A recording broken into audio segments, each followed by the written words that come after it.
everybody, and welcome back to the A Show with the Kings of Pro Wrestling Podcasts. I am Justin, here with Meelz. We're at the end of July. Holy crap, where did the summer go? Man, that's a good question. I'm sure my niece is asking that. She's had to go. Well, I don't want to explain. I'll save that for another time. Wow.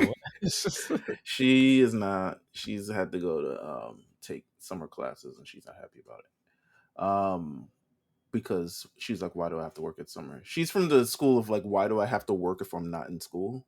Like, why do we get homework? Like, I'm at home. Like, which she's is not taking, fair.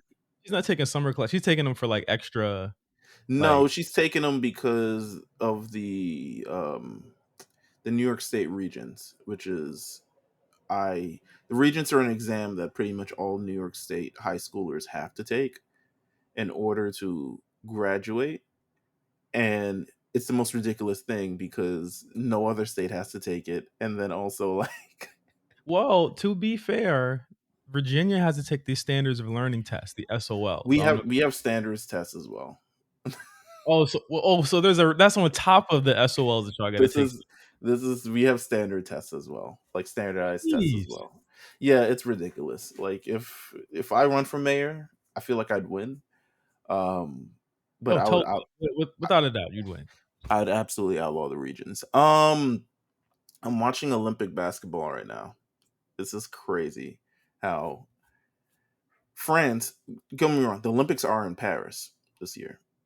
However, France as a basketball team is terrible. So they're about to lose to Japan, which is crazy because their guard on Japan is like 5'3", and Wemby's 7'4", and they're in the fight for their life. So yes, no, I've been trying to enjoy. Listen, use this Peacock account to really get on my Olympic kind of like tune in to see what's going on. I also feel like it's part of me being an adult now because I never used to care about the Olympics at all. And I'll tell you one thing, I don't care about them right now. I haven't watched a single thing. I watched You know, you need to watch. Here's what you need to. You need to watch USA basketball. You need to see. I watched some of that game on what was it, Sunday morning. I watched some of that. Yeah. You need to see LeBron really put the nation on his back. It is an astounding fucking feat watching this nigga do the things that he did at the age that he is. Mind you, it's like this is Steph Curry's first ever Olympics, so it's supposed to be about him. But then LeBron is like being LeBron because it's his last Olympics. So it's fucking amazing. How have you been? Have you seen any good movies lately? No, I'm planning on. I didn't do anything last weekend. Ooh. I went to celebrate my boy Pat. It was his birthday on Shout Sunday. out to him. Yes, I sent him a happy birthday thing. But I feel like he's not the person who likes to be wished happy birthday. He is not. Okay. So I don't expect anything in return, but I'm glad I sent the gesture out anyway. Yeah. I spent time over there. What else did I do? I'm planning to. I don't know how people feel about M. Night Shyamalan. How do you feel about M. Night Shyamalan? I don't really have any large sweeping thoughts outside of the things that the very bombastic movies that he makes, action scenes and all this other stuff. But I don't really have any real thoughts. I'm not a film guy. I am going to see this movie Trap this weekend. Okay.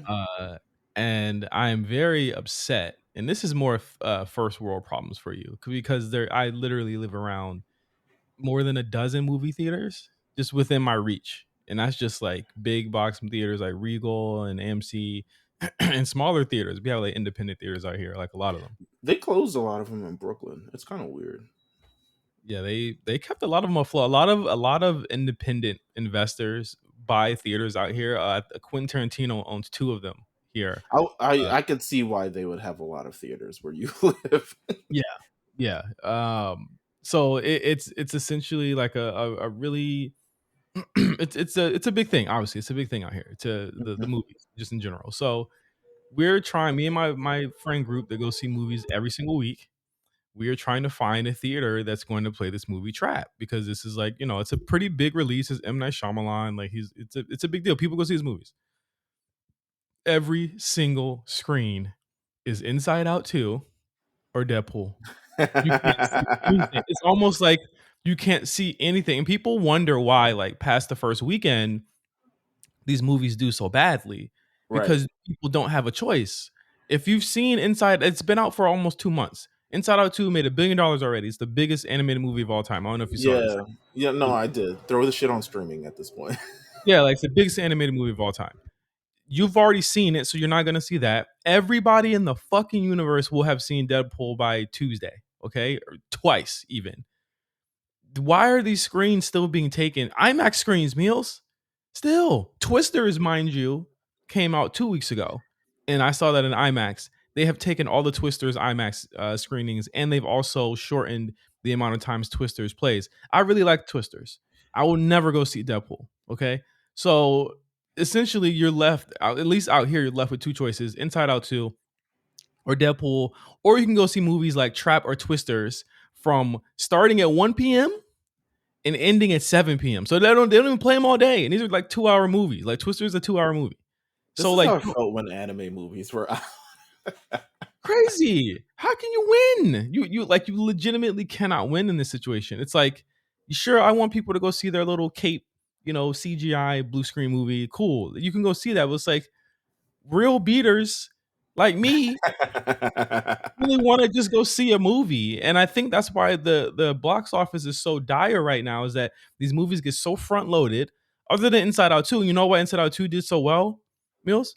Because there were choices when it Mhm. came out. You had choices. So you didn't have to go see it. So essentially you let the kids go see what they wanted to go see, and then you let the adults go see Twisters or whatever that what else came out in that time. Like there was a bunch of movies that was out that had come out when Inside Out 2 had come out, and you had a choice. But when it's these big movies like this, it's like, oh fuck it, we gotta switch everything over to this. It's the most frustrating thing ever. Like I don't know what.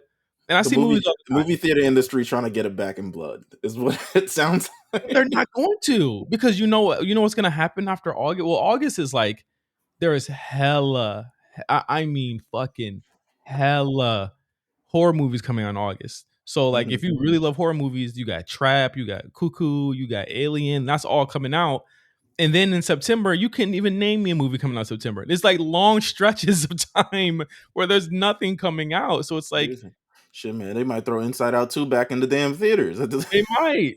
They legitimately Throw that shit might. back on the screen, baby. It's like an assembly at your fucking kid's school. Throw that Bro, shit back on the screen, baby. it is very dire. And I think that like, it goes without saying how crazy it is that that's the case now. But Mm. like I we gotta find a way to go see Twister, or not Twister, Trap. So Trap. So it's like if you go to an Damn. independent theater, they already don't play these movies more than like 4 times a day. So it's like that doesn't work, and then we're adults and all this other shit. It's just crazy. It's crazy. If you had the funds, would you like build or buy a theater? I feel like that would be. I feel like it would be cool if you owned a theater. No, I would unless I would have to have literally a repository of just unlimited money. Like Quentin Yeah, Tarantino yeah, yeah. Quentin Tarantino owns 2 theaters out here. One of them is the New Beverly, which is one of my favorite fucking theaters to go to because it's like an old school theater. It's no frills, no bullshit. It's like the old seats. It's like it's like one level. It's not all of the crazy IMAX shenanigans, but Right. he only plays old movies there and his movies. Damn. And I think that's so baller. That's, Like that's so baller to I was me. about to say that's such a crazy level of privilege. Bro, but it's fire though, because one Christmas, me and my friend Eric, we went to go see Die Hard at the New Beverly on Christmas Eve. Hmm. Quentin Tarantino was there sitting literally 2 seats next from us, fucking having a blast. And I still say Wow. it's one of the funniest times I've ever been to the movies, because like he was in there like us, just loving every fucking moment of it. And it was a really cool experience. So like I pulled up their schedule, Uh huh. and mind you, Quentin Tarantino is rich. He doesn't care. He doesn't care about playing new movies there. They don't play any new movies there other than Nah. his when they come out. So next month they're playing Scream 2. They're playing Who Framed Roger Rabbit. They're playing playing Jennifer's Body. Jay and Silent Bob Strike Back, and every Thursday and Friday they play his movie. So next month it's Once Upon a Time in Hollywood. Is all month they're playing that. They're playing Romeo and Michelle's High School Reunion, City of God, Terminator 2 Judgment Day, Beauty and the Beast, the old one, not the new ugly one. Back to the Future Part 2. Like it's stuff like that. Like we get choices like that. And that's what I really enjoy about living out here is that like you get that choice, but when it comes to mainstream theaters, you don't really certain weeks they take your Yeah, choices away and you don't have anything else to watch. that's kind of whack. Oh my god. Well, That's my well, no, that's fire. But yeah, the experience seems whack. But yes, that's first my world problems. Yeah, yeah, but it is. It is. it's still annoying. It's still annoying. You know. Oh, they're playing Ponyo. They're playing Ponyo at the New Beverly on August 24th, and I might want to go swing by and see that because I've never seen Ponyo, and they're playing the English dub version of it. So you know how much I Oh, love English dubs. I love that for you. This weekend, what did I see? I felt like I saw something today that was also weird. But Sunday was definitely weird. I went to Starbucks to work on some stuff, and I don't know if you guys know. I know we're supposed to be like, uh, not. I didn't buy anything. If anyone's asking. What did you feel about this DreamCon thing? Oh, let me get back to that. Okay. All right, so I'm just saying this is like the wildest, not like the wildest, but it was like annoying. So I'm in Starbucks and then I see across at the campfire table, where it's like a general seat, anyone can go sit down, that two people are arguing. So I'm like, what's going on here? Because like it's like this white man and this black lady arguing. Apparently this white man told the black lady's daughter that she cannot bring outside food in Starbucks. And she was like, why are you even like Why do why you would care? you yeah, he made the girl cry and everything. Like it was a whole thing. Um, and he was like, "What did I do wrong?" You know what I'm saying? Because he's like, "You can't bring it." And it's like, so the Starbucks staff, which I felt bad in this situation because it was all women working there, and I was like, should I do something about it? I was like, I don't know, I don't really want to get up and do What you something. gonna do? What you gonna do? Sit I your was ass. just that's what I said to myself. You know what I said? That's exactly what I said to myself. I was like, what the fuck am I gonna do? I don't know Starbucks. Um, but they were like you could see they had like a meeting before. It's like, should we do something? Like it's a guy. Um, so they eventually pull up and they're like, "Hey, is there a problem?" And it's like, "Yeah, she's telling, you know, he's telling my daughter that he can't bring outside food in here." And they're like, "You can bring outside food in here. We don't give a damn." Like, what the Yeah. fuck? And Why like, would it's not why up to you to police that. And then, you bring he like kept. I'm pretty sure you can't bring like a fucking Pizza Hut pizza in that bitch, but I'm pretty sure You could bring anything you want in that Starbucks. This is why it's my really favorite Starbucks. You could bring an oxtail dinner in there, and they would not care. Like it's my oxtail and a frappuccino is crazy. it's a, you could bring anything. They play great music. They got great. This is why I like sitting in there because one, the music's great. Two, the vibes is like perfect. Three, everyone leaves me alone.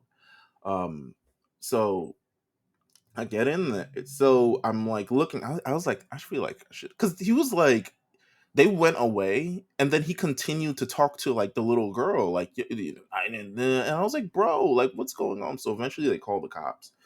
This man did not want to leave. And he was like, "Why do I have to leave Starbucks? It's always a problem when I come in here." Da-da-da-da. And like the cops are like, "You need to leave." So he's like, he's making sure to take pictures of all the cops and taking pictures of all the people working there and taking pictures of the people who are harassing him. And I'm just like, bro, what is going on here? Like the amount, this is like a sidebar story. It's not like a moral or anything like that, even though I was like, should I have done, should I have just at least yelled like, yo, nigga, what you doing? But because then I thought in my brain, I was like, I'm gonna do that, then the cops gonna come. Because low key, the cops came to the campfire table, and it was the white guy, the black woman, and a black dude, and then they like pivoted towards the black dude a little bit, and I was like, yo, that he ain't got nothing to do with it. What's fucking Oh, going on? but what happened with Starbucks though with the mother niggas for a couple You're years ago? right. He got up. He was like, no, I have nothing to do with this. He got up and just started walking. He left all his stuff and just started walking backwards. But nah, I'm just like, this is kind of crazy. Like, how can you? I feel bad for the girl because it's like that's like a situation where you're like scarred. You could be potentially scarred for life in this situation because it's like the Yeah. cops came, you're being antagonized by this weird guy who didn't even buy anything. Now, I didn't buy anything either, but I'm I not. was thinking I was thinking he was like a worker. He's just some He nigga. just some dude. Oh, wow. Yeah, I That's don't New York know. for you, though. I tell you I, what. I didn't like it. I didn't like it at all. There's something else weird that happened. If I remember it, I'll say something. But nah, it's a But Dreamcon. All right, so Dreamcon. Did you see the Twitch guy who came over there and was like, "Where the bad bitches I at?" hate anime community. So not like anime. I don't want to put this on the. Well, yeah, I guess He's not so. anime. He's not that guy's not an anime creator. He's like just like a 2K streamer or some shit First like. of all, sidebar: the Twitch, living Twitch outside your house thing is still like nuts to me. Like, Well, like IRL streams is crazy, right? Like, yeah, I'm like I grew up like you. I grew up with like when they first invented webcams, and webcams is meant for wherever your computer's at, and yeah. then they put them on laptops, and I'm like, oh okay, And then they're but on phones because you got yeah, live. but and now just IRL like fucking Kai Cenat and everybody else doing is crazy, but him doing that, I was like, yo, what a weirdo. Like, this is why it's the worst thing of like if you when you go to an anime convention, you embrace the weirdness of it all. It's part of the experience. It's like people are gonna dress up. People are gonna express themselves in various ways that they do. So and then for him to come and say all that, I was like, bro, I don't. But I thought I'm gonna keep it above with you, and maybe I'll talk about Dreamcon more on Lookout this Sunday. I thought my experience with Dreamcon it's been terribly unorganized. That's what it seemed like it was this and year. and then also it's very much a homie convention. Yeah. It's very much like there isn't to me it's not like anything you're gonna gain from this. You're not getting any exclusives, you're not getting any like big things. It's just like RDC and their homies have started a convention, and you get to like look at them because initially we were supposed to do press for it. So Jamal was supposed to go down there with Jay. Shout out to Versace Vegeta. He Mhm. was supposed to go down there. Some stuff came up; they couldn't go anymore. Um, but even the planning for that was crazy. Like the press stuff, they were offering. The press was done by like some girl that was in college and using her college Zoom to hold all the meetings for press, Oh, hell and no. and then they released the itinerary of like the people you could interview, but it was just like all like YouTubers and like friends of them, so it was kind of nuts. And then they released like what they were going to be feeding people, and it was like ice cream sandwiches, chicken tenders, pizza, cookies. Ugh. I was like, bro, what? I was I was like, all right, bro. We were laughing. We were like, I don't know what this is gonna be, but it's gonna be something. Um, what have you seen from the outside looking in, kind of? I saw just I mean, to go along with the general just, uh, psychoticness of people not being able to get in, RSVPing and not being able to get in first, um, it did seem like it was very unorganized, but it's like, if you knew it was gonna be like that, like, I don't know why people thought it was gonna be different this year. You know what I'm saying? Like, Did I you? They did the weirdest shit the other day. They announced a whole Dreamville concert, right? Like what? they had. I don't even know if it happened. I haven't seen anything online about it. My timeline is not so. DreamCon and also has an after party. I think it's on Saturday night.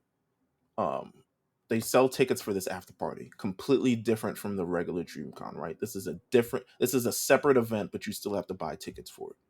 But beforehand, so people bought tickets for it. Then on like Monday before the con, they announced a whole Dreamville concert thing with like Earth Gang and like whoever the fuck else was there. Um, and people were pissed because it was like, why are you having this the same night as your official after party that you told people to pull up to? So they're kind of mad. I don't know. It- Definitely unorganized, but I need to experience more cons. So we're going to sidebar for the people and for you involved. We're going to Fanatics Fest. Oh yeah, we are going to Fanatics Fest. Well, you're going So to Fanatics Fest. yeah, I'm going to Fanatics Fest. Me and Donnie. So for the longest time, I've been trying to reach out to press to get the Fanatics Fest press, and I've been emailing them, and they have not responded back. And I emailed the general email, and they have not responded back. And I'm just inquiring about press. There's a press button on the website. If you inquire about press, it leads you to this fucking Google Doc, and it just says like, "What do you want?" And it was like, "I want to talk about press," because I want to know. It's like, are we interviewing the guests there? Are we interviewing what? I don't know what Fanatics Fest is, but since WWE is connected to Fanatics Fest, it's promoted on the hour every hour.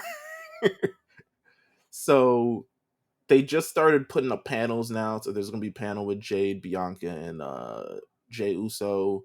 There's not going to be a panel with CM Punk on Saturday and then Drew McIntyre on Sunday. Even though this is like way after fucking SummerSlam. So we're going to go and figure out what the fuck Fanatics Fest is because I have no clue. Go there and tell them that their merch fucking sucks. Okay. We'll do. All right. We'll see what Fanatics Fest. If anyone is going to Fanatics Fest, let me know. I'm going on Saturday.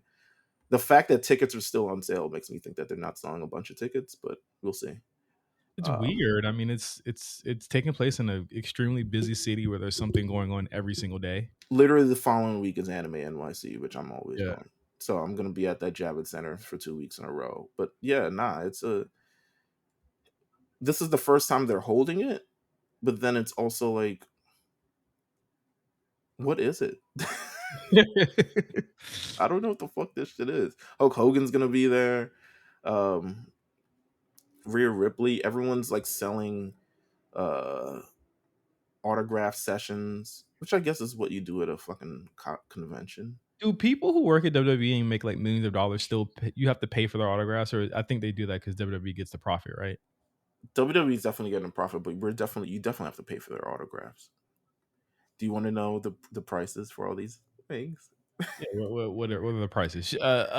Humor me, if you will. So Rhea Ripley, who's already sold out, is $99 for photo op, just a photo op. I'm doing just photo ops. Everything else they're selling like flats and Funkos and all this other shit. You get title belt, you get all this shit. So Rhea Ripley's $99, Cody's $129. Hogan is $200. What? Hogan is $200, and you know he taking all the profit on that. Let me see what else. Bailey $79. LA Knight $59. Tiffany Stratton $79. This is gonna be fun for all the WWE wrestlers. They get a free weekend in New York. Liv $80. Rey Mysterio $80. Drew McIntyre $80. Miz $60 for whatever reason. I'll take the 60. I'll find $60. Bianca $80. Jay $80. CM Punk $129. Fair. Jade also $80. But then they're the sports people as well. Did you ever want a photograph of Daryl Strawberry? I can't say that I have. All right, well, it's $100 to get a photo op with him. What about let's see, who else they got here? Tracy McGrady. Tracy McGrady's $180? Get the fuck out of here, bro. What is he gonna fucking? I'm just gonna say something mean. Go ahead. Paul Pierce. $100. Do that come with a black and mild? It might. Allen Iverson, $170. How he's less than Tracy McGrady is crazy. Mello, $270. Carmelo Anthony, by the way. There you go. There you go, Meelz. He saved your team at one point. Boston Red Sox legend David Ortiz, $300. So Peyton Manning, $400. Eli Manning. Peyton Manning got a big ass head. That's all it's gonna be all in the photo. You know what I'm saying? But we're trying to figure out what Fanatics Fest is. But the thing is that Fanatics Fest they could have even given them free promotion on this goddamn show, and they could have at least like responded to the email or something. I gotta, if y'all know Fanatics plug, hit me. You know what I'm saying? Um, it is what it is. Wrestling. Yes, wrestling. A couple things before we get into SummerSlam. I think the SummerSlam predictions for this year actually we got some conversating to do. It's really the second biggest show of the year. Yeah, It truly feels like it. we got some talking we got to do about SummerSlam today. But Okay. have you seen the CM Punk contract news that came up? It got corrected by PW Insider, then it got re-corrected by other sources, and so the idea is that CM Punk and WWE were having conversations about possibly extending his contract past what the time of what they signed it in. And when it was first announced, it seemed as though Meelz his contract was up this year. He had only signed a He year. signed 1 year. Sorry, 1 year. And he was injured for 8 months. So and, guess and we're so fucked, right? and so then that got clarified that he signed a 3-year deal that was set to end in what, 27? Yeah. And 27, 26, 26. and so Punk essentially was looking for a deal that would allow him at this point to pretty much be, I mean, for lack of a better term, a lifer. And afterwards he want to go to NXT and do his own thing there. He must really love this job. Because Yeah. my nigga is 8 months in, he was like, sign me up. Lock me in, baby.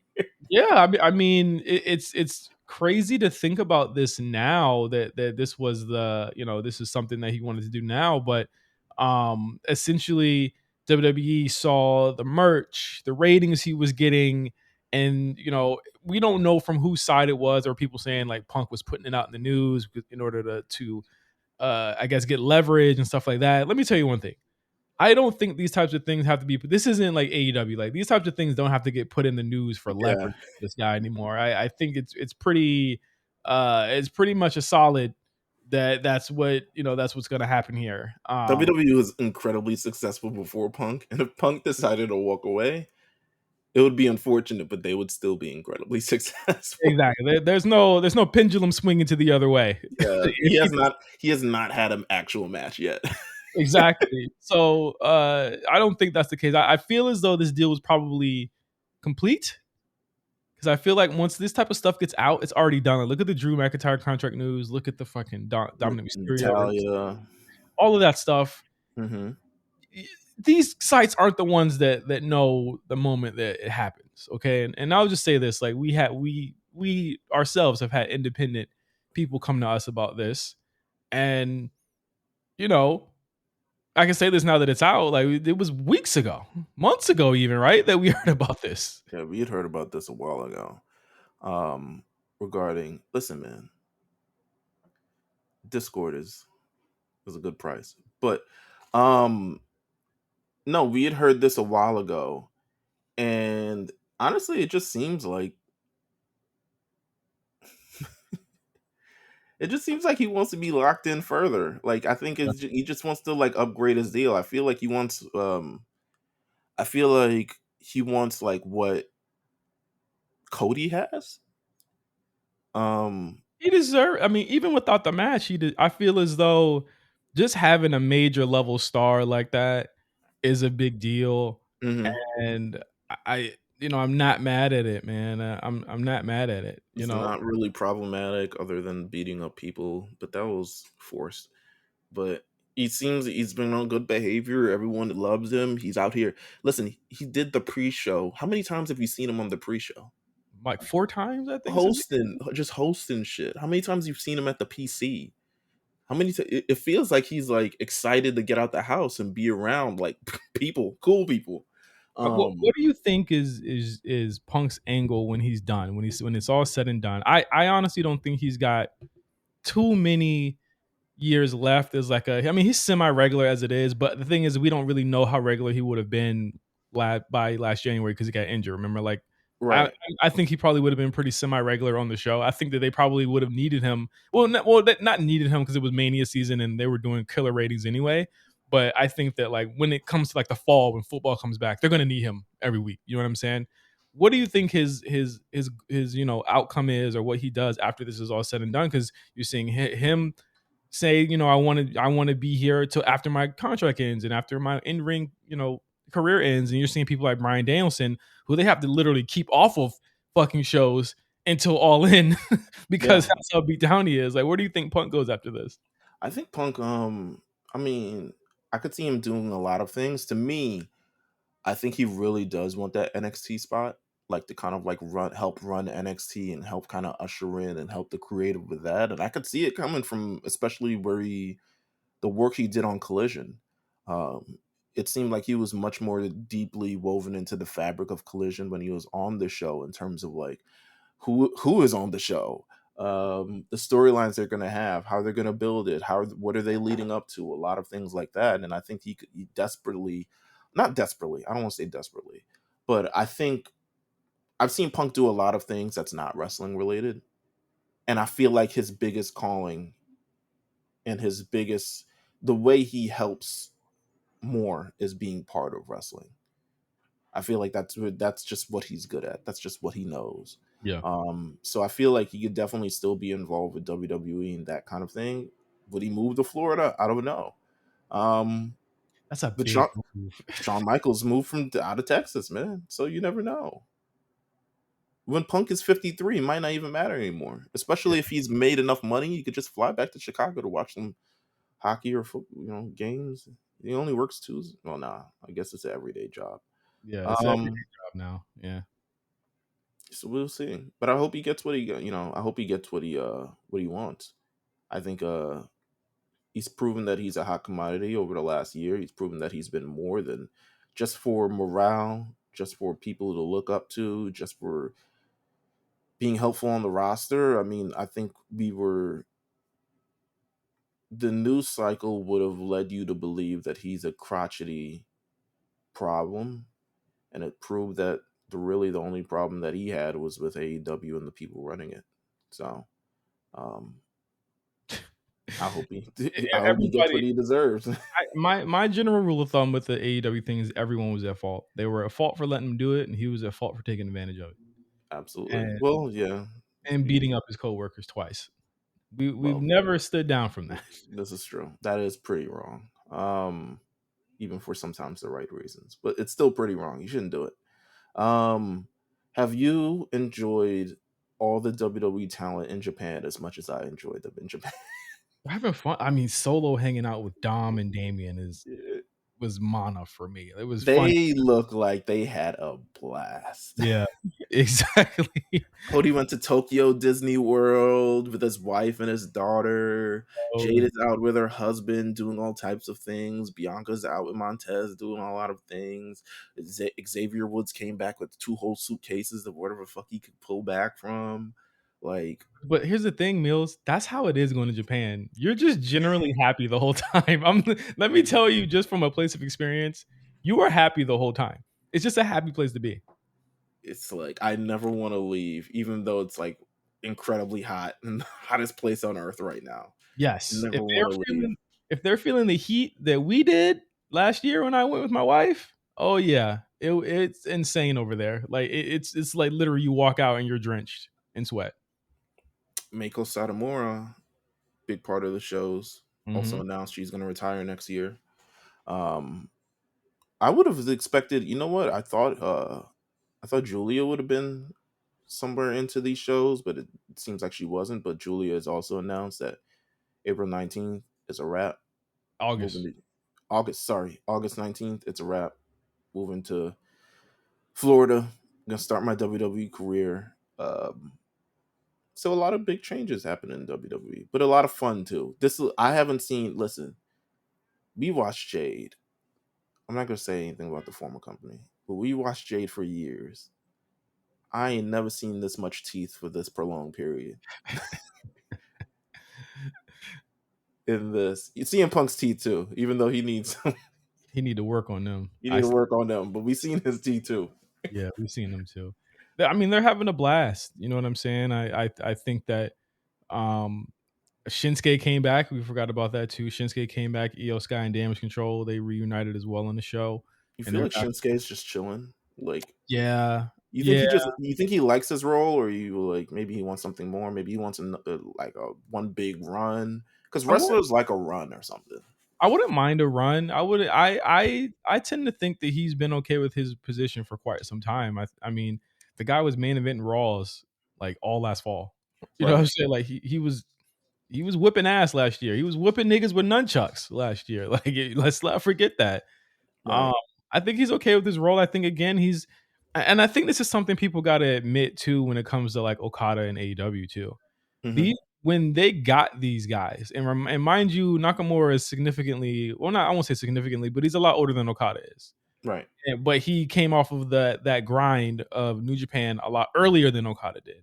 So if right. you think about how broke down Nakamura was when he got to WWE, and how further broke down he got just from years and years and years of being there, think about how Okada stayed there for an extra like almost 10 years and how Hmm. broke down he is now. And you got to just admit that he's just not going to be where he was. And, you got to admit where Nakamura's not going to be where he was. And where he's at right now, he's comfortable with that. You know what I'm saying? Like, what advantage is there for him to go to AEW right now where he's going to have to probably just do the same thing that Okada's doing right now? Or Yeah, no, yeah, that's a fact. like Okada did a whole cage blood and guts match last week that I watched. And shout out to Cyrus and listen to me on the War Report as well. I was on there last week. Did a whole blood and guts match and didn't get bloody at all. Didn't do anything. He, you wouldn't even you would honestly would not have even known he was in that match. Nah, I definitely didn't remember. A lot of times you forget Okada's even in the company. The way that they, you know what I'm saying? Like you forget he's there. And I think that people were very unfair and unkind to say that he's gonna be in Chase U or he's gonna be losing to the Miz. And I'm just like, well, which one is a fate worse than death? Not being remembered at all or actually being on TV doing something? Well, You there know what you I mean? go. There you Like go. it's I think Nakamura's fine in the same way that Okada's fine with what he's doing. They're making a lot of money to do some work, take a couple jobs. Like they don't care about wins and losses and shit like that as much as y'all do on the internet. You know what I'm saying? Like they just don't give a shit. And I Right. think that people should just think of them as finally getting that big payday as a goal or a prize for all the years they spent getting beat the fuck up. Because you've watched the old Nakamura and New Japan matches, him and Yeah, Ibushi, shit like that. Like they was getting their asses whipped. You don't got to do that no more, and that's fine. there's been so much movement over the contracts, debuts, other things over the last week. Um, one is I'll say a couple of them, right? Mhm. So you talked about this on War Report, but we just learned last week that Buddy Lee. Buddy, Buddy Matthews, AEW contract. He's got a new contract. He actually signed it in February. He's going to be locked in for as long as he is. Um, I say more power to him. I couldn't fathom, unless he was in NXT, I couldn't fathom an actual major role for him in WWE. And if he's cool, if he managed to leverage that, because I feel like the easy thing would have been go to WWE, and probably he could have gone to WWE, um, because he is the husband of Rhea Ripley. Yeah. Uh, if he can use that to leverage more money, I say more power to him. Seems like a great business move. Um, Another debut that we saw last week of someone who's been signed for a very, very long time, Camille, debuted on AEW. I thought it was a very unspectacular debut. Shout out to her, but it wasn't like it didn't blow me off the screen. Um, What was it? What about the debut could have been? What about the debut? What would have excited you? The crowd didn't react. no, the crowd didn't react at all. Here's one thing: they noted this on Cornet, and I also noted it as well. The mere fact she came into the ring and was like maybe like an inch taller than Sasha, because Sasha decided she wanted to wear heels that day. I'm like, bro, we trying to build a gimmick here. And then the next day, Sasha dancing in a monkey costume. bruh, come on. You All don't right, you have friends? need I say more? Don't you have people who Say love less. you? Say less. Does she have a team? Does Sasha have a team? Well, you see who the Chat GPT, the AI that's writing her fucking newsletters. But the Camille thing was funny because they were just saying that she was trying to get out the contract like hours before Dynamite started. and she comes out. She gives Tony Khan's like, no, no, the fuck you not. Britt Baker the most unpainful looking torture rack I've ever seen in my life. Drops her. And I asked this question too, and I said this on the War Report, and this It's is, some WWE shit, by the way. Just a heads up. and and sorry for anyone who has to hear me say this again, but I gotta ask Meelz because why the reason why the debut was ineffectual is for a couple reasons. We don't know why Sasha's heel. She was a babyface on Sunday against Stephanie Vacker, and she was a heel on Wednesday out of Yeah. nowhere. No story, no nothing. We don't know why she's avoiding Britt Baker. She's never said why. There's no reason why she like there's literally no reason why she would. And two, why does she need help against Britt Baker, who she's already she's running away from already? Yeah. And then they just booked the match on Friday at Comic-Con like it was nothing. There was no build to any of this. They're very sloppy with the details of a lot of things that they do, and I think they just connect dots and don't figure out how you get to point A and point B. They're just connecting dots on a paper. To me, I think it just could have been done so much better. Like, there's nothing that from this entire situation that gets me excited for anything. But you know what? Shout out to her. She debuted. She's here, former NWA champion. Hopefully, it leads to something interesting. I'm not sure if we talked about this already, but it seems like the Motor City Machine Guns are going to WWE. That's another one. How well we had speculated, and I mean, be real, we had heard that they were supposed to be in Blood and Guts, that they were supposed to be introduced weeks ago. And it just never happened. It was always odd that the Acclaim just like kind of hopped in there. Yeah, essentially, yeah. I mean, don't get me wrong. I like the Acclaim, but also, yeah, it was weird that they hopped in there. So that happened, and then Sabin and Shelly have pretty much wrapped up their indie commitments and have given their little speeches. I might not be here ever again, type shit. And it looks like they're going to WWE, and it also makes me think, like, to me, that was like an AEW shoe in. It almost doesn't even feel. I got to see it to believe it. If them motherfuckers show up in WWE, because I don't even believe that could even Let me look right. can can I say something first of all? Yeah. I don't like wrestling media, albeit issues that I have. They try to do their job. You know who reported that Motor City Machine Guns were going to AEW? Oh. The same guy who reported that Cody talks fizzled out, that WWE was going to Saudi. Literally, I'm looking at right here on bodyslam.net. The same guy, he says exclusive top free agent tag team finalizing deal with AEW. Final. That's final. That's final, bro. He says, please credit Cassidy Haynes and Bodyslam Net when using this news. How is he even still able to have any type of country? That's what I'm saying. Like, to me, that's so. And you can't, again, it's this Mad Lib that people use. It was like source speaking to sources, finalizing deal, like all these are just kind of like Mad Libs. I don't really, to me, I don't know if Fightful really bid on it, because Sean actually tends to do a little bit more work when trying to figure out stuff like this. More often than not, he debunks it. Yeah, like, yeah. No, this ain't real. But come on. So now it appears they're going to WWE. So I just want to say, this guy's like, he might have hit on some, but he really like is bad on everything. I don't like to tear down people too much, but like, do not get your news from bodyslam.net. Like, I do. I love to tear down niggas.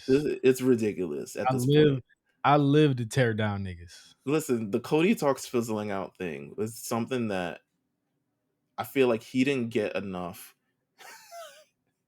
He didn't get enough, like, yelled at enough for that. Because it literally happened like 2 weeks after Cody left. I don't know. I again, I look at this type of shit, and especially contract news. We're not even at the biggest contract news here. No, not yet.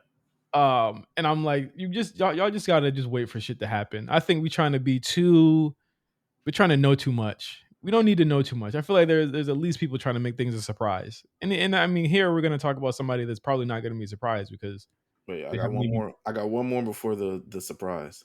Yeah, go ahead. What's my man's name from Death Triangle? Penta, L0. Penta. Actually, both of them. Phoenix too. Yeah, contracts coming up according to the news. Who knows what's gonna happen? We know what's gonna happen. Um, They're out. well, we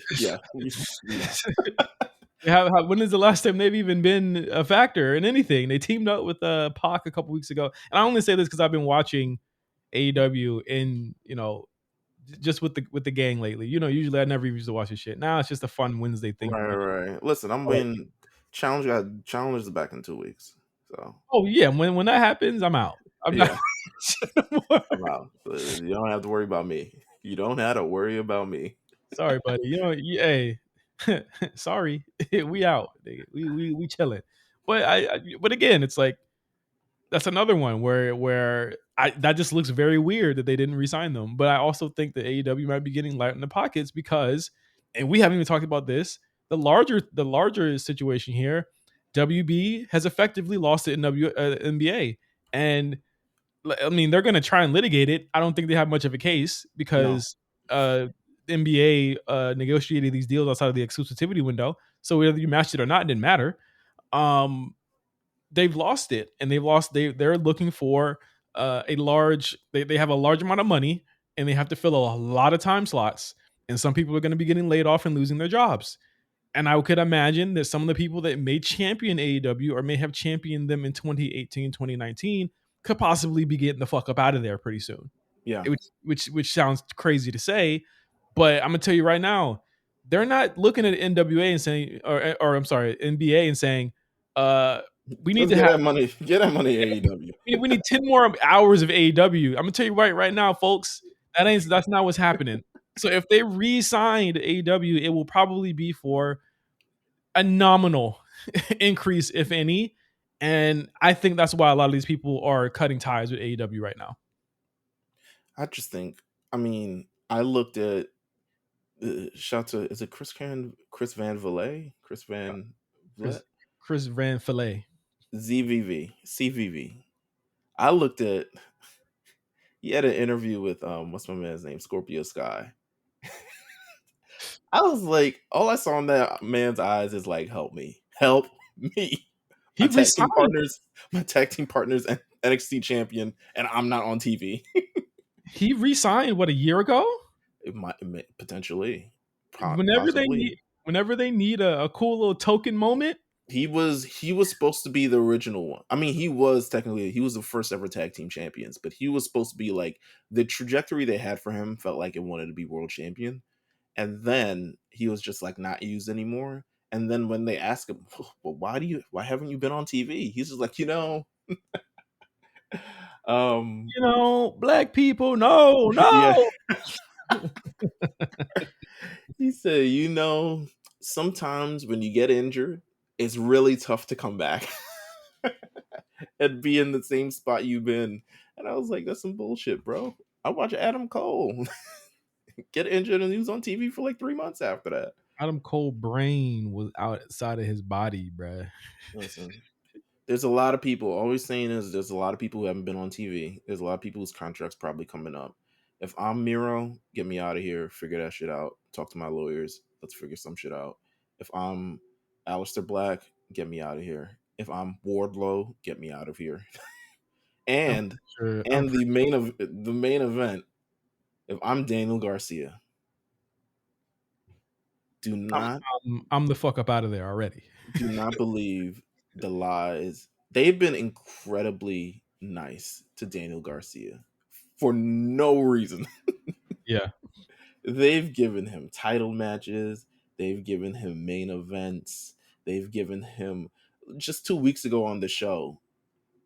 Two main event stars are fighting to fight him on the show. They're like, no, bruv, I can give you an international title match. And then MJF was like, you want a main event Wembley with me? And it's like, bro, what's going on here? I'm Like, like, for what? yeah. I was like, what? This is Daniel Garcia even looking at himself in his Pele jacket. Like, what the fuck is going on here? Um you can tell they've wanted to keep him. They desperately want to keep him. If I'm him, NXT is about to go to CW. In a month. Literally in a month. It's I about saw to the I it's about saw to the be up. SmackDown commercial on USA September 13th. September 13th is going to USA. We almost there. That's a month Yeah. and that's literally it's almost a month away, month and a And then half. NXT is October 1st, I believe. I think I talked about this Yes, on Tour, October 1st, yeah. October 1st. The money done rolled over. The money's rolled over, okay? It's happening. Listen, get your ass out of there. Do not believe the lies. If you think you're a major thing, they told that shit to Roosh. Roosh is on Rampage again, teaming up with God knows who. You know what I'm saying? They, if I'm Daniel Garcia, if you want the advancement of your thing, maybe you go back to AEW one day. Your friends will still all be there, hopefully.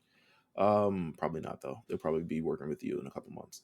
But I would say take a chance on yourself. This is the chance. This is the opportunity. Listen, Sean Spears. Look at Sean Spears, bro. Sean Spears was just in the main event of a PLE.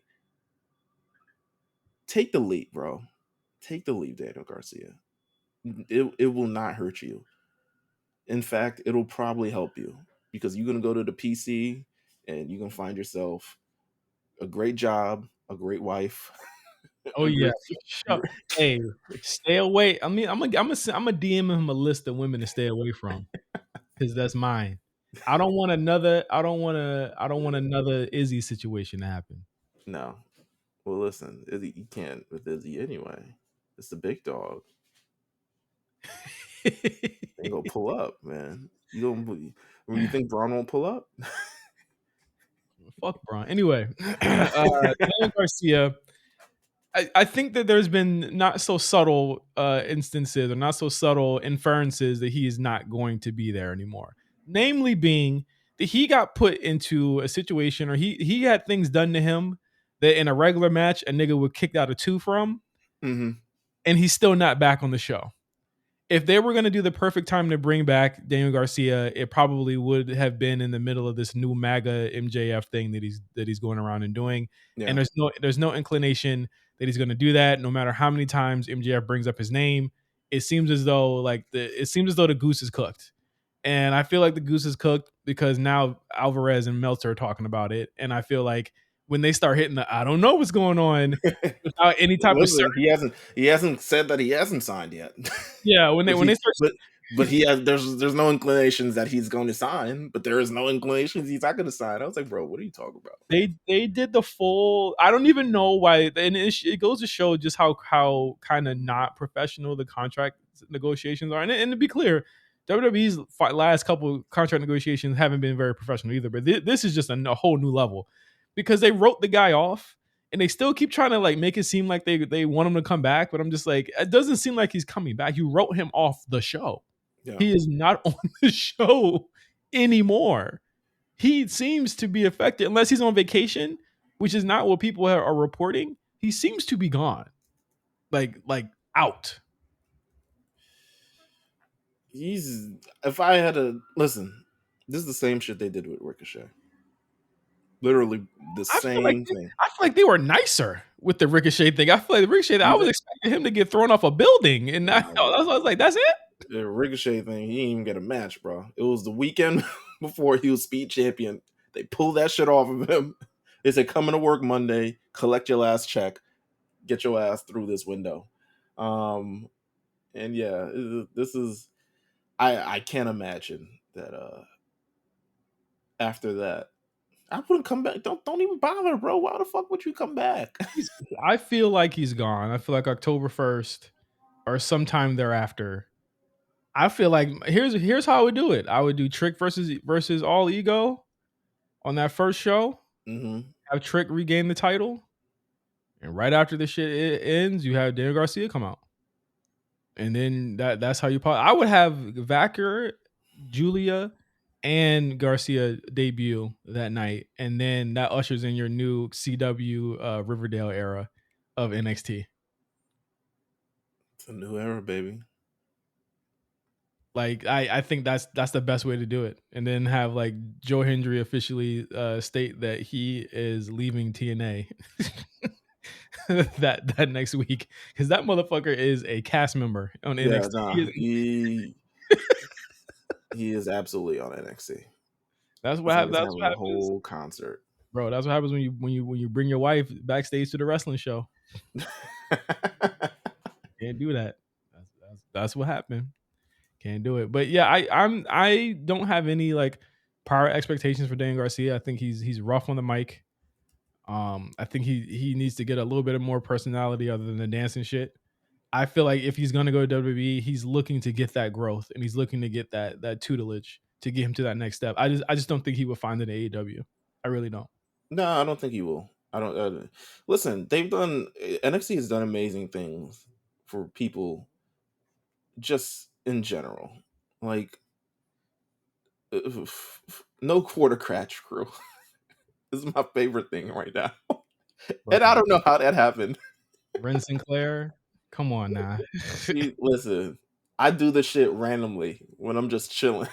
Comedy, bro. I'll do I'll do the little peace hand thing. I was like, you know what? Remember when the girls do the grab their hips and then turn into the middle finger? Yeah. She turned it into that. Oh my god. Let's get a SummerSlam because this is actually a big card.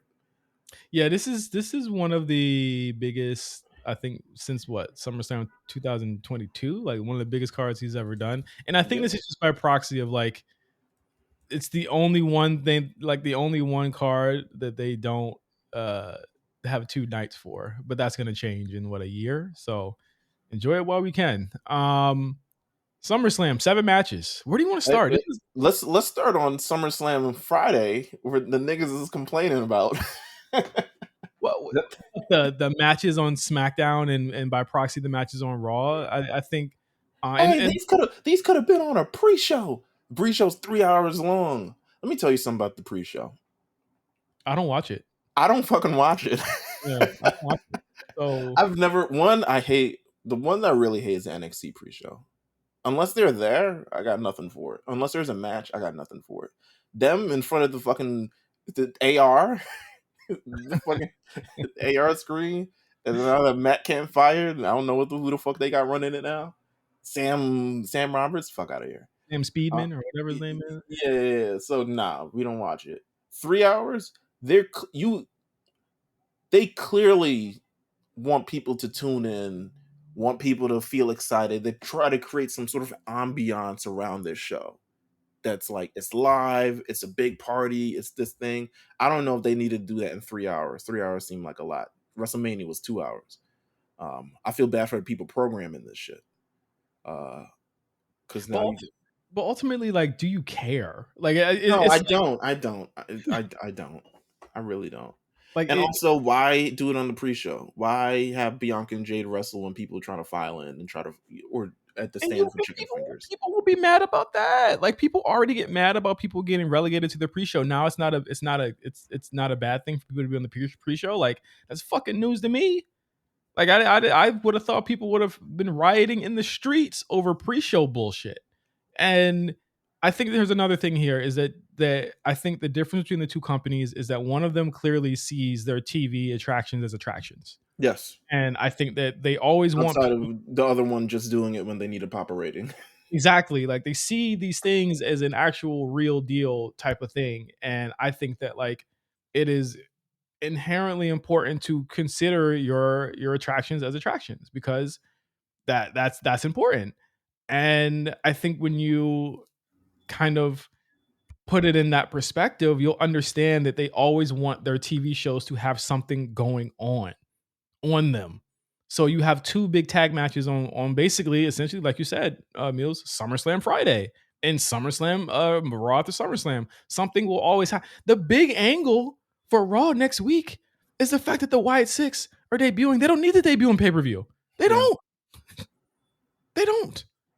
If I'm somebody that can't get to Cleveland on Saturday, I'm gonna buy my ticket for Raw to see what the fuck's gonna happen, Yeah. or I'm gonna buy my ticket to SmackDown because I'm already in the city, and I don't want to sit for. I don't want to go to the fucking arena 6 hours early to see this dumbass match that I'm just gonna watch on Peacock after I get home.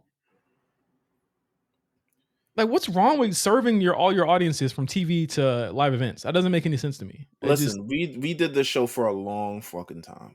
yeah. And there are episodes of the A show where ain't shit fucking happen on these shows. Not a damn word. We lived through the Constable Corbin era. All right. That shit was just people getting beat up every Monday by the same bald niggas and Drew every week. We lived through that. And I We wear that commentated to that. like a badge of honor. Listen, we did our work. We did our 10,000 hours. We paid our dues. You know what I'm saying? We did a week from week. So I don't want to hear anything about that. But no, the SmackDown Friday. So we got Jade and Bianca versus Isla Dawn and Alba Fire. It's the tag team title rematch. I'm gonna be real. It's controversial. I see the unholy union winning. Ooh, okay. I see. Given how there seems to be a lot more of a push, maybe just on Raw, of like aggressive women, especially in teams. I kind of feel like I don't know what's the It benefit for Jade there's and Bianca winning this. yeah, like there's more tag teams just per capita on Raw right now that they could be defending against. Where that makes just the most sense to me right now. Yeah. I think that they're probably leaning on breaking these two up, or at the very least having them be a trio, in some way, shape, or form against Naya, Tiffany, and I guess Blair or somebody like that. Like Hmm. there's just a lot more meat on the bone for trios on SmackDown than there is for duos on Raw. Even though there are trios there, but it's like it just seems like there's more competition that they could like realistically be beating. Like they could beat the TikTok tag team all day Yeah. on Raw. I might go. Listen, I might go Bianca and Jade. I just feel I don't know. There's just something in me that feels like it's gonna be Bianca and Jade. I don't know. DIY, who won these titles 2 weeks ago, by the way, 3 weeks ago. Remember when we was like, I hope they don't put the bloodline against these guys. Look to avenge that ass whipping they got a couple weeks ago against the Bloodline, and it's Jacob Fatu in the match with Tama Tonga. So So that's my thing. If Jacob Fatu wasn't in it, I'd be a lot more like, all right, they're gonna retain. Jacob it's Fatu in it, so stupid. It's so super stupid. nigga. It's so dumb, Meelz. It's so dumb that they're doing this.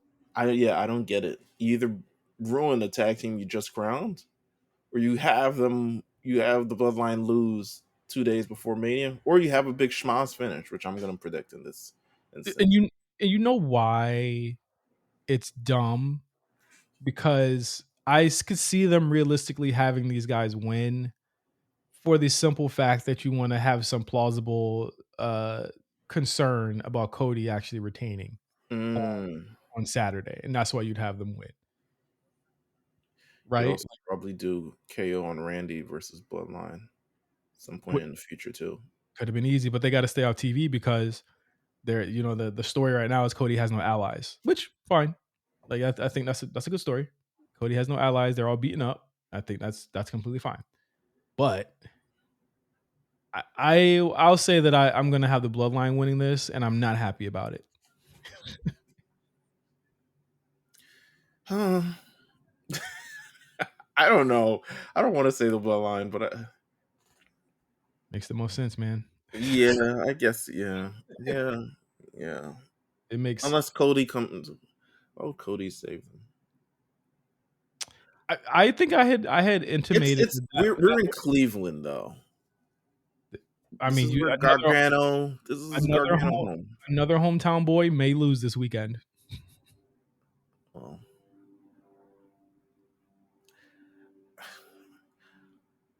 I'm gonna go DIY. I can't pick Bloodline. Okay, that's completely fine. That's fine. Yeah, I'm gonna go DIY. All right. Main show. Well, we got a Wyatt update. It's actually we're burying the lead like shit right now Oh, because this is actually a huge segment on oh the yeah, show. huge fucking segment on the show. Like people went fucking batshit crazy People ain't cheer Eric Rowan this hard ever in his life. ever. The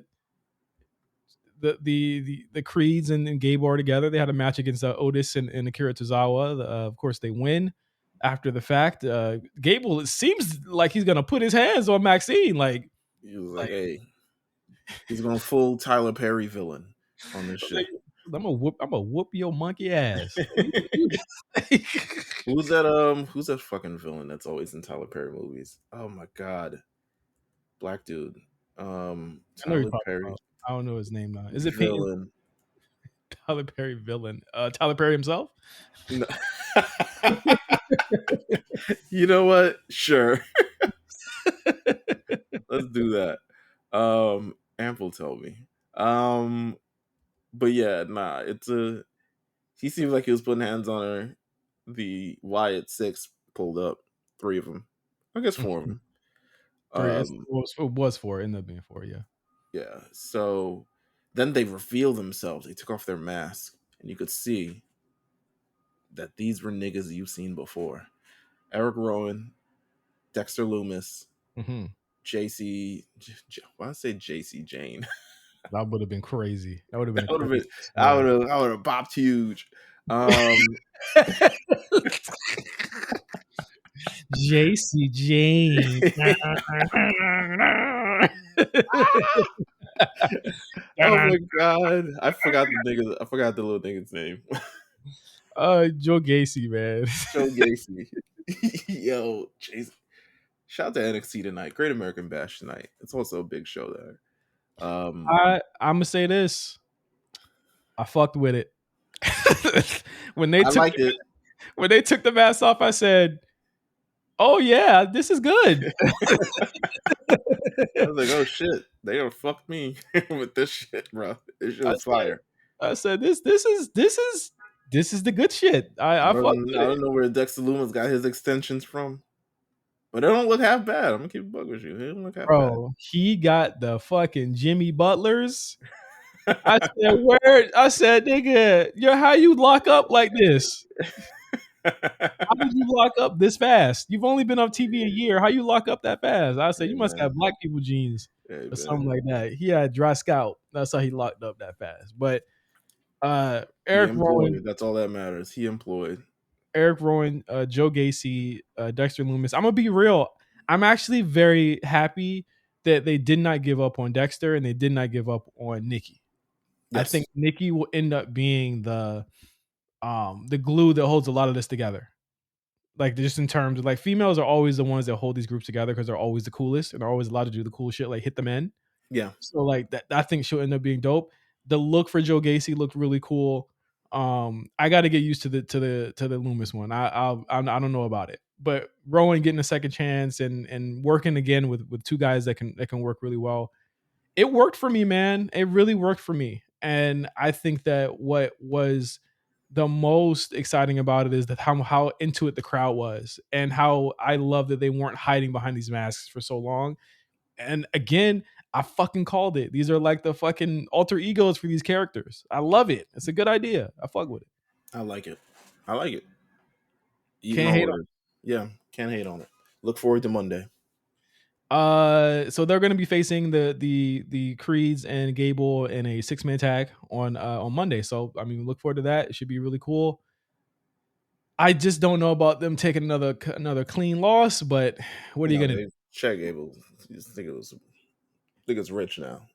Yeah, that is true. He is just like I could give a fuck Yeah, less I don't give a fuck, bro. about any of that He shit. didn't win the Intercontinental title. It's not like people forgot about that. Like people were mad about that initially, and now they don't even give a fuck. Yeah, I don't Um, give a shit either about that shit. But yeah, that was Raw SmackDown, kind of just in a nutshell. Did you see Meltzer upset about Seth's outfit on Raw? I did. I didn't see too much on it, but I did see the quote. It seems like he's finding stuff to nitpick. I It, feel like maybe he didn't like the outfit. And you can just say that. You know what I'm saying? But to say like it makes a mockery of it and ignoring what Seth has done over the last year, and look at yourself and what you wear every time you record an Observer Radio, like like relax. Yeah, you sounded you sounded phobic for one, You're a little phobic. and two, you're sounding old, and I think you need to get your shit together, my nigga. I Yeah. don't think that sounds really cool, but, S SummerSlam, Seven uh, matches, 7 matches, 15 people on the card. That's it. And Miz no hosting.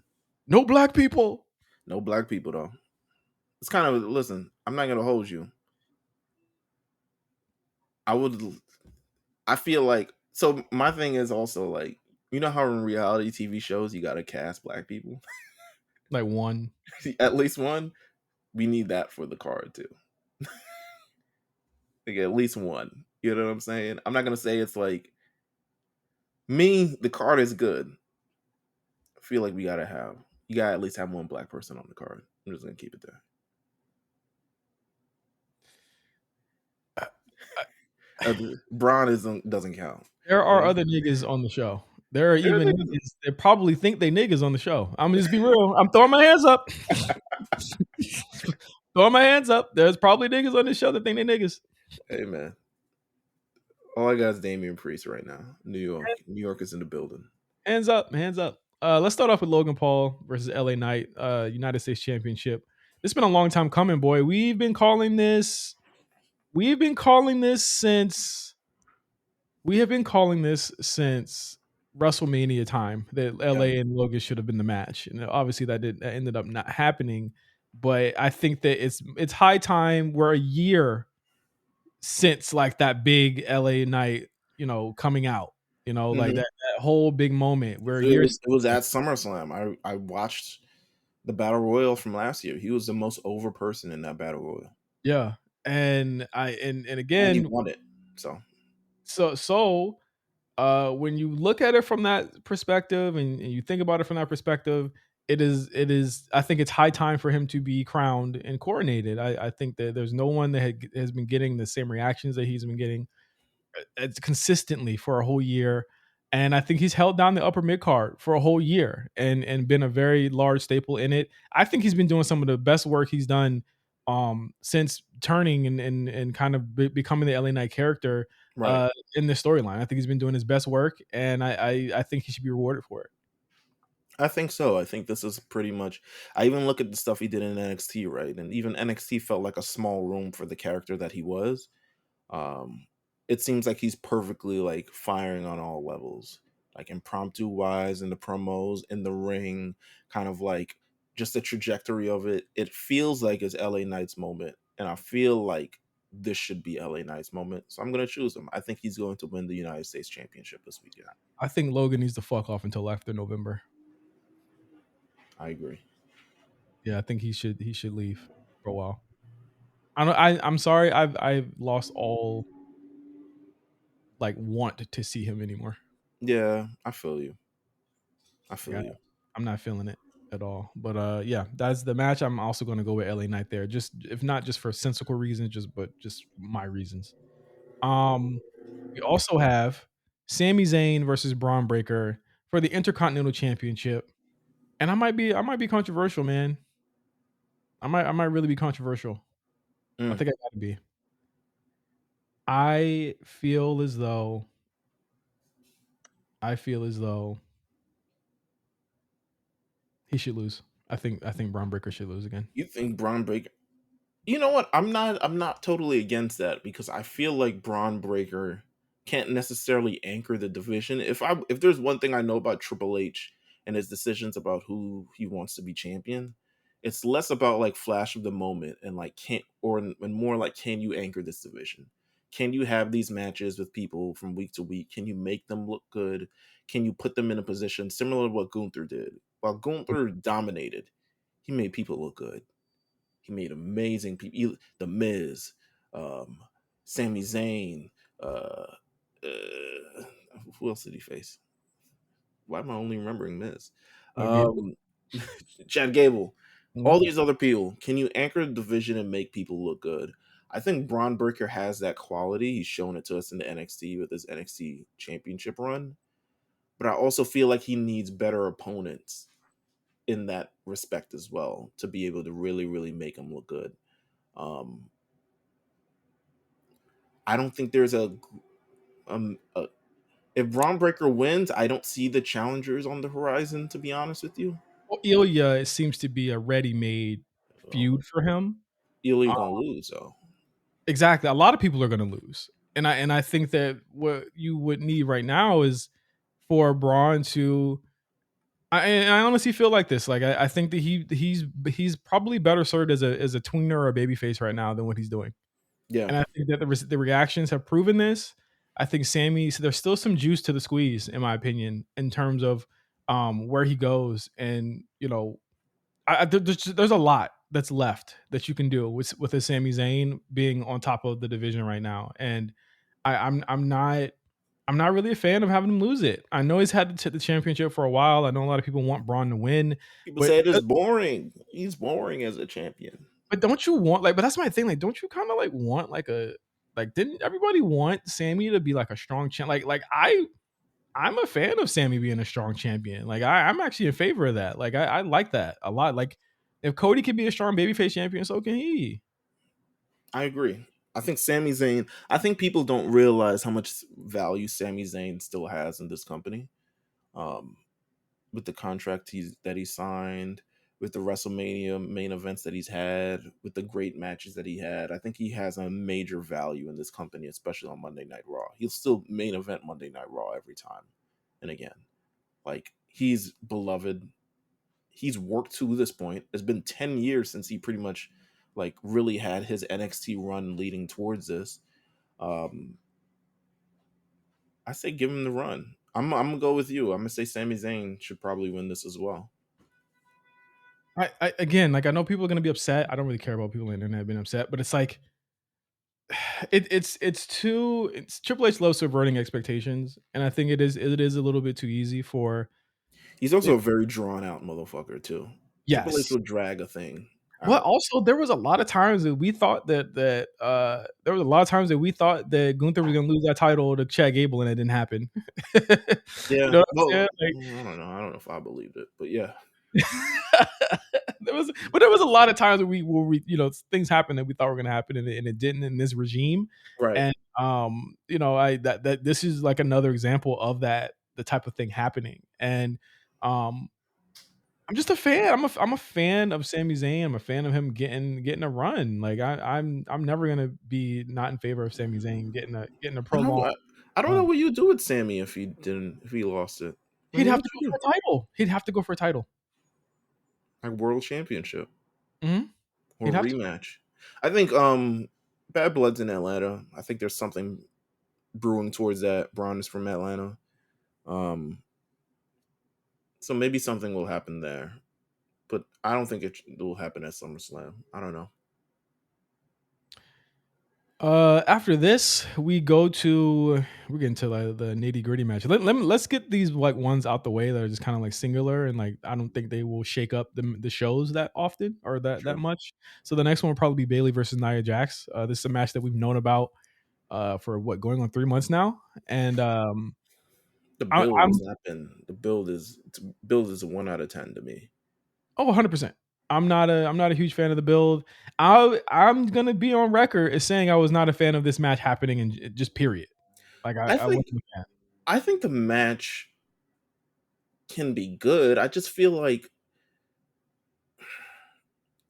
the build has been so unspectacular. I don't think they've had enough times. I think because of how much Tiffany has been incorporated within this, that it's even taking away from the two opponents that are probably going back and forth. I think I like the story they told in NXT more with Nia and Bailey, is like, can she beat her? Like, she's huge. And I think that's probably one thing that's missing from the Vince era. Vince will build a huge person as a huge person. Like, it's like massive, like an overtaking, especially if Bailey has to be the underdog in this situation to fight whoever she needs to fight. Whereas in Triple H era, they're kind of like seen on the same level ish. So you don't really get that David and Goliath kind of vibe to it. But Nia Jax has been incredibly dominant. Bayley's a champion. I feel like there could be a better story told here, and that would make us more excited. I think the match will be good, though. I'll raise you that, and I'll say that Nia Jax just isn't an interesting character. As much as her matches are fine, she's not an interesting character. I think she hasn't done really much with the Queen gimmick. Um, But I feel like they're half in, half out on the Queen gimmick. Like they're not really. She's like, she doesn't call herself Queen Nia Jax. There's not a cape. There's not any royal thing to I it. also feel like it would have been too hokey if she did go all the way in there. Yeah, that's what I'm And saying. So it's kind of, to to me, me, she's a contender. She's just a contender. the bigger match for her to me, the more interesting match for her to me is her versus Jade. Yeah. I don't think that the match with her and Bailey is like necessarily exciting me that much. I think there's like just so much more to Bailey versus Naomi at the top here, or if they would have done Bailey versus Bianca and Bianca won Queen of the Ring, like Hmm.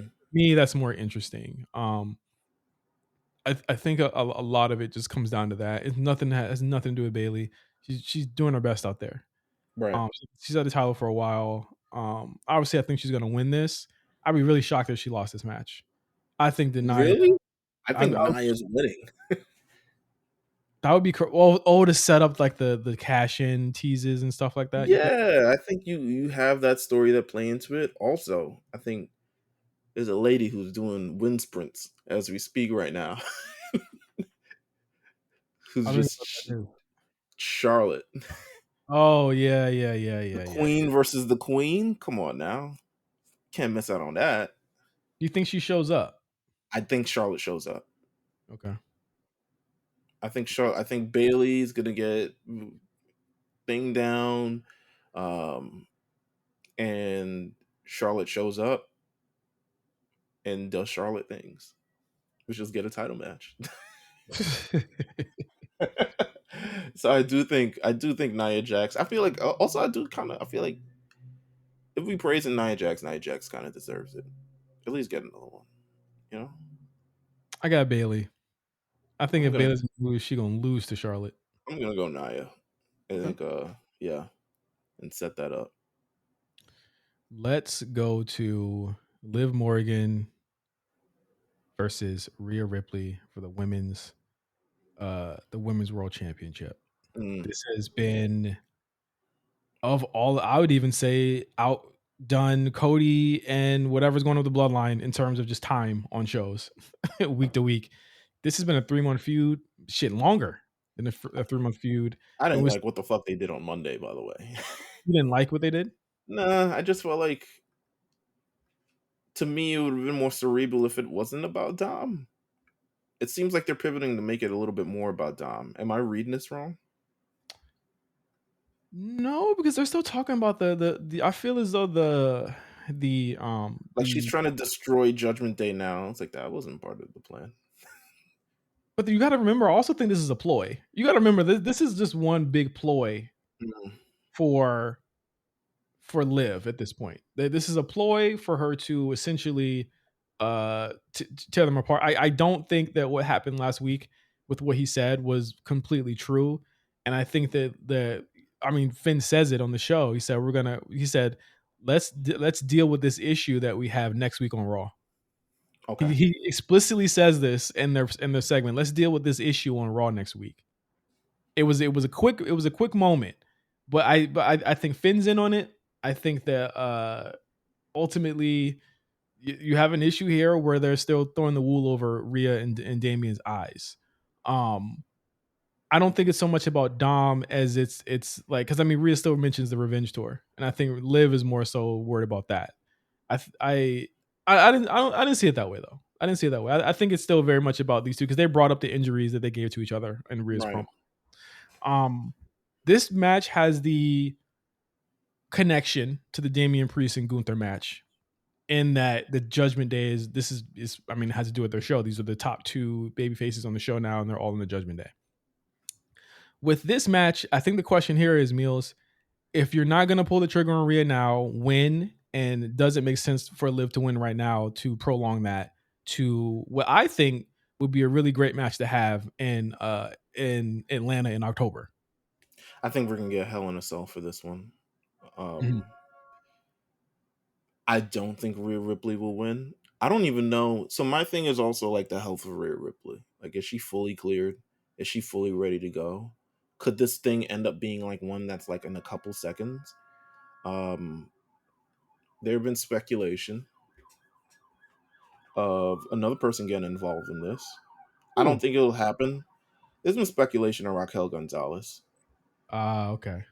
Raquel Rodriguez. Wow, drew that back. Because she posted Liv on her story. I mean, that could have been very innocuous, but I think there is definitely a story you told that Rhea also has injured Raquel, who was partnered with Liv, and she also wants her revenge. But I think, good lord, also I don't know. Side, there's also another. I don't know. Maybe I'm reading. Maybe I'm throwing too much things in it. I also think like Loki, like Becky, is not done yet. It's down the line though. I don't see Becky coming back now. Oh, okay. I don't Okay. see her coming back now. Raquel, I would argue that Liv doesn't need a heater if she's I don't gonna just think be in so. the judgment. If she's just gonna be in the Judgment Day, like I think ultimately this just restructures the Judgment Day in the end. But my question is, who from the team retains? Who from the team gains? Who from the team loses? I think between Rhea and Damian, what makes the most sense? Rhea to me makes the most sense as a chase right now, as we're Yeah. talking about this. She makes more sense to chase the title. You still have the thing of like the injury that's looming. She hasn't really competed yet. Could be re-aggravated. You never know. Exactly. And just Dom, I'll say this. I do not think Dom turns this month or at this instance. He could. I would do it on Monday. I would do something iffy and then I'd do it on Monday. If they're gonna do it. Don't do it here. Do it on Monday. I agree. Because you gotta think, we're gonna talk about the main event. You gotta set the table a little bit. You can't Yeah. really do it in the match. You gotta set the table for what happens next. So I agree. You gotta set the table, but like we got a big match at the end of the show. You can't do a big angle. Yeah, right. We can't do a big angle. You know. You So I can't do, agree because there's a lot of like there's a lot of things going on in this show. yeah, like you can't do a bigger angle than what we Some believe will AEW be shit. happening. Yeah, that's some AEW shit. That Yeah, would like do. you don't want to take things away. So I think through Dom's idiocy, Yes. Rhea will lose this match, leading Agree. to I guess a trial or the come to Jesus moment for the Judgment Day on Monday on Raw, which to me is seeming like Raw is going to be a must see show on Monday, just I based hope on. so because sometimes Triple H be doing these things where he be taking long to do stuff, and I I just think hope. Go I ahead. think you're full speed ahead though because we're already basically in September. They got to build for Berlin now because that's in that like it's 3 weeks after this. Yeah, So you got to go full speed ahead into whatever they're going to do. I would imagine something will happen with them on on Monday. Yeah. Before we get to the last two title matches, let's talk about CM Punk versus Drew McIntyre. CM Punk's first televised match, singles match in WWE since he left 10 years ago in the city that he walked out in the WWE. right. Look how life turns out, huh? Uh, Seth Franklin Rollins is the special guest referee. This gonna just be a funny ass match to watch. I don't know what to expect from this because Me I feel like I either. haven't seen Punk wrestle in a million years, and he's good. I think Drew's good. I think this match is going to be good, right? But also the Seth thing also throws a little bit of a jam in it. But Seth's getting kind of like indignant and kind of mean there too on Monday as well. I didn't. I okay. I wasn't able to watch this segment. Um, First segment on the show, yeah, I wasn't able. I missed it. Don't they ask got what it I was all doing. on YouTube. 20 minutes. I know. I was supposed to watch it before this. It's Um, good. I mean, Seth goes at Punk. Punk goes to Seth. Drew brings out the bracelet at the end of the segment. And they start cussing at each other. You should go. You should definitely check that out. It's definitely worth your time there in terms of just seeing the different personalities at play here. Seth Mhm. mentions that as much as he hates CM Punk, he hates Drew McIntyre just as much. So Let me again, about he CM Punk. A go home MVP. He'll mhm. he'll sell a pay per view. He sold it. He sold it. He basically says to Drew, he says, "You know why I'm gonna win this? Because I got heart." And he says, "Drew, what do you have?" And Meelz Drew pulls out the fucking bracelet, bruh. That's pretty tough. He pulls out the bracelet. So I said, "Okay, we're into this match now." And Seth, he lays out his rules. He laid out his rules as it's whatever I want it to be. If I want it to be count out, it'll be no count out. If I want to count to three, I'll count to three. If I want to have it be no DQ, I'll have it be no DQ. So again, we're seeing a loose match where I think that they're getting around the fact that like this isn't exactly a no DQ and we're not going to announce it as such, but it's Mhm. definitely going to be some fuckery happening. My question to you is, Meelz, after having Drew take L's all year, pretty much, do you have him lose this match against Punk? Because I feel as though you have to give Punk something to fight for, but you also can't have him lose this match. But the Seth thing kind of fucks everything up for me. It wouldn't. I wouldn't be mad if Seth was the reason why Punk lost this match. And I'm gonna be real. I think Punk is gonna lose this. I also think Punk is gonna lose this. So, um, yeah, I think Punk loses this. I But can't. not clean. Not clean though. No, not clean. Not clean. Like Seth, they're gonna go back. What was it? SummerSlam '98, SummerSlam '97. Undertaker, Austin versus no, no, Hunter. no, no. I'm sorry, Brett versus Undertaker with Yeah. Shawn Michaels as the referee. And Um, Punk fucking loves Bret Hart, so he would love to yeah, be in the Bret Hart position here. of course, of course. Uh, I think this is building towards Punk versus. We're spinning off to now Punk versus Rollins. So I'm Yes. gonna go with Drew wins. Drew maybe gets another title match at Bash at Berlin. Maybe Gunther's involved. Maybe Damian's involved. Something along those lines. And we start spinning off to Seth versus Punk for the fall. I think that's a good fall for you. So you don't hold off for Mania. Nah, Mania's too long. Okay. Mania's way, way, way, way too long. I feel like I don't even know what I'd want Punk to do at Mania, but it might not be this. You realize you got to turn Seth here. That's dangerous to It me. happens along the way. I don't Oh, know. Whatever. Whatever. You're dangerous. right. I just know one thing: Seth better not lose 3 times in a row. Seth gonna lose as many times as you get paid to lose. You know what I'm saying?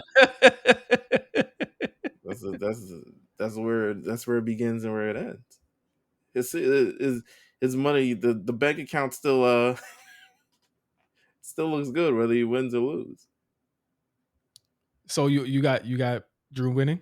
I got Drew winning. Okay. All right. Next matchup: Damian Priest versus Gunther for the World Heavyweight Championship. I Mm, have been there's no question that I have been fully firmly in the camp of Damian needing to hold on to this title as long as possible because of yes. everything that they're giving to him. Now that you're seeing over the weekend, he gets a one-man show. He's getting a WWE 24, I think, coming out this weekend as well. Don't give him the 24, then take the fucking title. I would be tight. Um, I think that they did the Ricochet, remember? Well, that was a 365. That wasn't quite a 24. You know what I'm saying? Yeah, it's like Um, okay, you got wins and losses in here. I think we can balance it out. um, so I just really don't think Gunther needs the title yet. I think that he's firmly in the attraction tier where he Yeah, shows up when he needs to. And I think that they want that title to be defended a little bit more often. And you don't want Gunther to beat everybody. I honestly don't think that's he gets he it. he has to do it all over again, which is the it's on a different scale, but essentially you have to beat a number of people that you've beaten already if to Yes. be champion. You've got a fresh baby face in Damien. And I think that if they're going to do what I think they're going to do, a much fresher matchup in Damian versus his former friends, which is what I think will happen on Mm, Monday.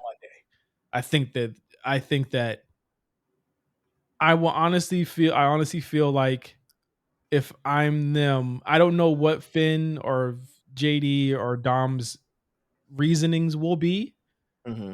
Um, I don't know if they'll come out and help because that wouldn't make sense for them to help and then turn on him the next day. Right. That's just me. But I think you have Damian do this on his own, and you firmly implant him as like what the third person, this fourth person that's ever beaten Gunther on TV, and that's a huge moment for him, even if he loses the title in Berlin, right? Um, I I mean, do you have him lose it here and then win in Berlin? That would make sense too. I don't know if he's ever going to win in Berlin. Yeah, I don't know if it's a. My thing is that Triple H always says that the stories is what really matters, and it's not like they're not here to fawn for a location, right? Like your faves will still be on the show. Gunther is going to be on the show, whether he's going for the world title or not. He will be on the show. Um, Ludwig hopefully will be on the show. Whoever else is German might be on the show. Um, so I don't know if the title is always, and I think I don't know. Everyone's got their expectations for it, so maybe they do it. But also, I feel like I've shed those expectations of what I think should happen because sometimes it doesn't line up with what actually happens, and maybe sometimes it's even better.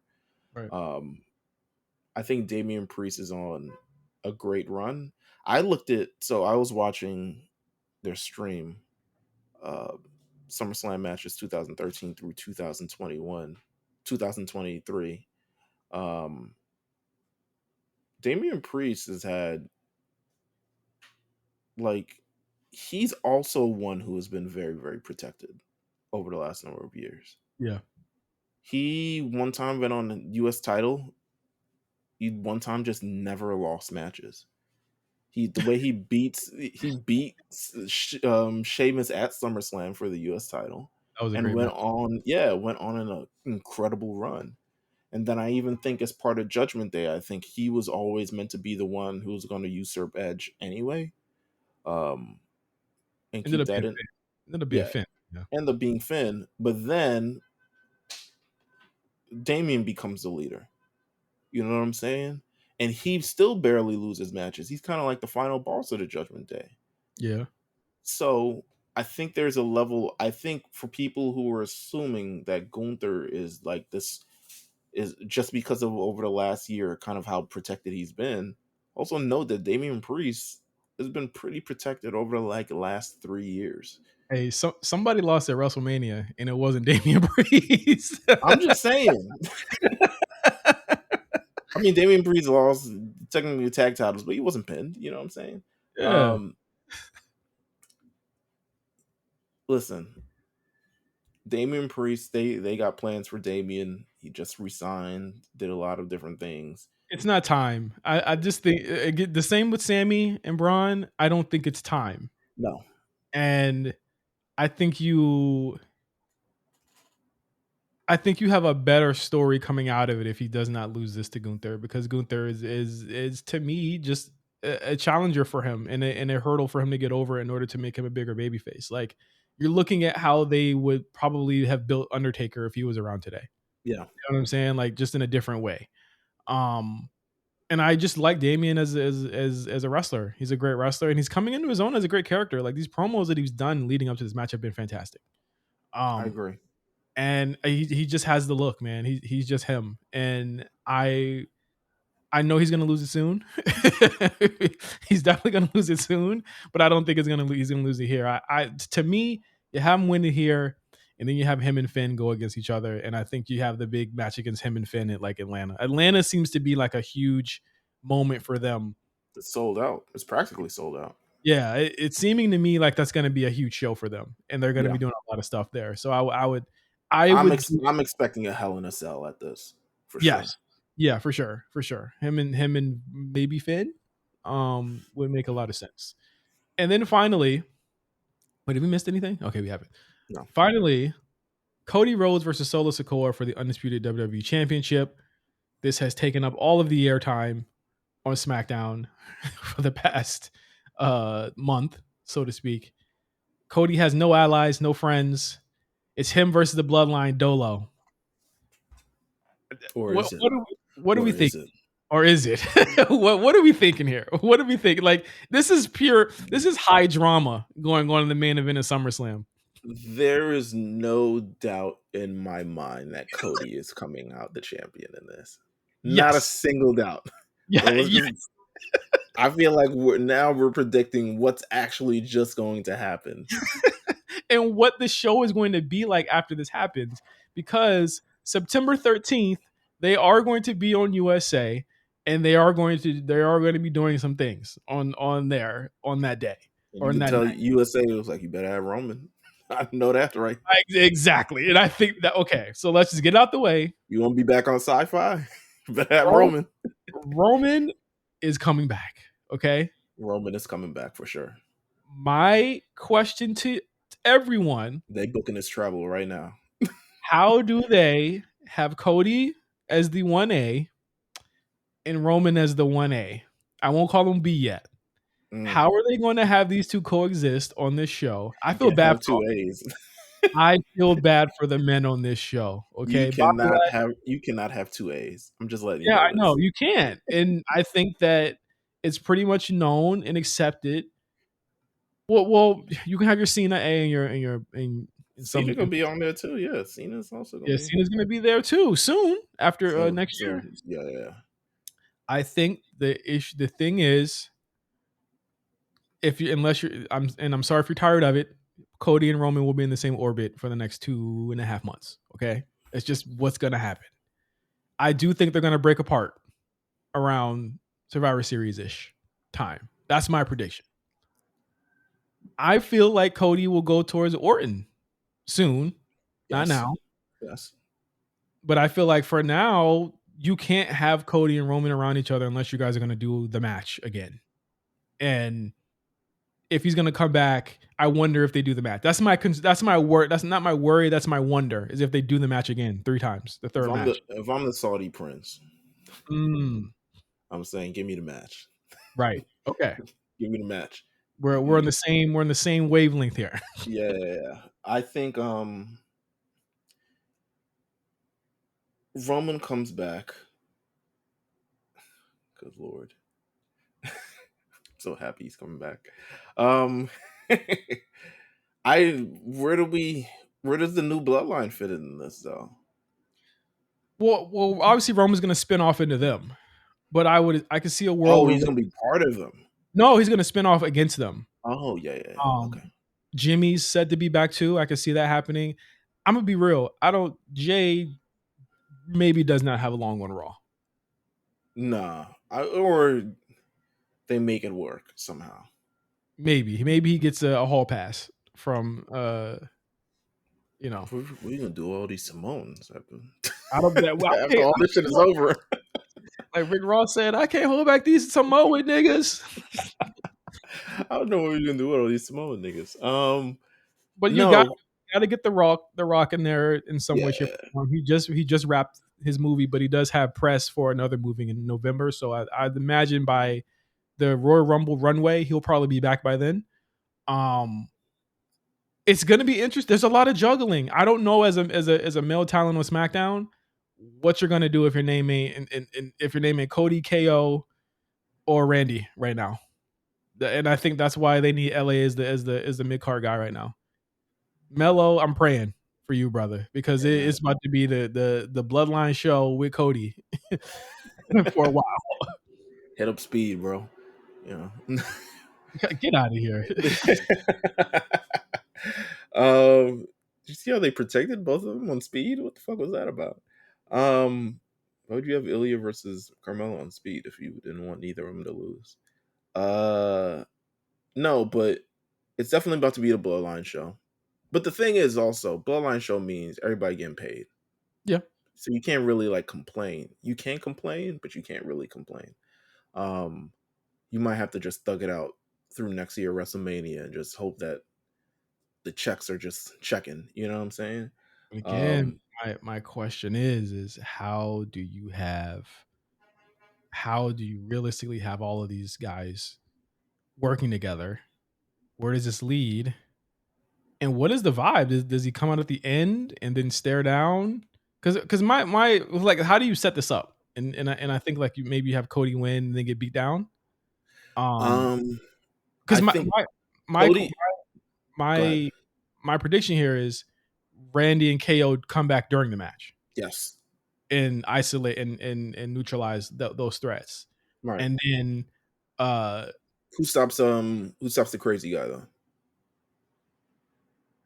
Jimmy Uso, Mm, that's a Jimmy new Uso. one. Then they beat them all down, and then Roman comes out with Paul Does he come out in the melee or does he come out all after the fact? after the fact, after the win. He comes out. I would say they beating down Cody. He comes out. That's the thing. Like him saving Cody is like a big like I do not envy how they write this segment if it happens. I don't think I he's do gonna not. save Cody. I don't think he should save Cody. No, right? No. He saves Cody but Cody's does the he reason save Cody's low key the reason all this shit is happening. does he save the title though? Not Cody. He's saving the title because he still wants it. Right. He's not saving Cody.